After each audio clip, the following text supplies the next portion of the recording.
Before we get into everything, make sure you're subscribed so you never miss these kinds of real-life stories. I never thought I'd see Marble standing on my doorstep again. Not after the way she vanished a year ago. Back then she claimed she needed time to find herself, which was really her way of hinting she'd already found someone else. I still remember the numb, hollow feeling in my chest while she packed her lilac suitcase, the one covered in the travel stickers we were supposed to collect together. Instead of memories we shared, she stuffed it full of moments she'd made with a guy named Trevor. I didn't cry when she walked out. Shock has this strange way of shutting down emotions. The silence afterward, though, that stayed with me for months. But eventually I pieced myself back together, slowly, quietly. So when she showed up at my door, eyes glossy, voice trembling like she'd rehearsed it in the mirror, I didn't feel nostalgia. I felt confusion. She spoke my name like it could erase everything she'd done. She still smelled like warm vanilla and overpriced shampoo, but I wasn't the man she left behind. I stepped aside not because I missed her, but because I didn't want the neighbors hearing her theatrics. She walked in like muscle memory guided her, letting her fingers drift across the furniture as if it still belonged to her.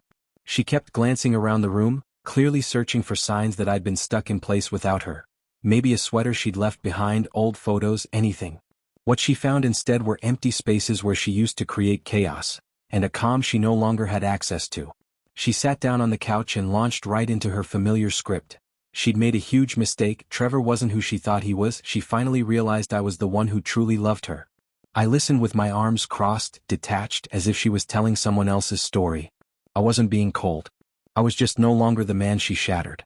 When she reached for my hand, soft, trembling the way she used to, I gently pulled away. And that was the moment her mask slipped. Her smile faltered.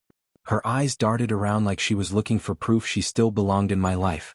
She didn't know that just minutes before she knocked, I'd been on the phone with someone who actually mattered now. Someone who treated love like it was real, not a game.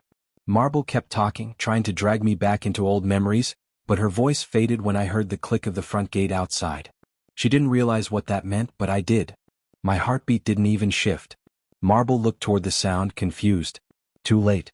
The front door opened and Juniper walked in, calm, soft, confident in her quiet way, holding the book she'd borrowed a few days ago. Her hair was loose, and when she smiled at me, that shy, warm smile seemed to brighten the whole room. Then she noticed Marble. And Marble noticed that smile. It lit a fuse instantly. Marble shot to her feet, fury coloring her face. "Who is she?" she demanded, though her voice made it obvious she already knew. Juniper didn't flinch. She greeted her politely, which somehow only made Marble angrier. Everything clicked for her in an instant. The tidy apartment, the peace, the lack of her old presence lingering anywhere. She hadn't returned to the broken version of me she abandoned. She'd come back to someone whole, someone she no longer had power over. So I told her the truth.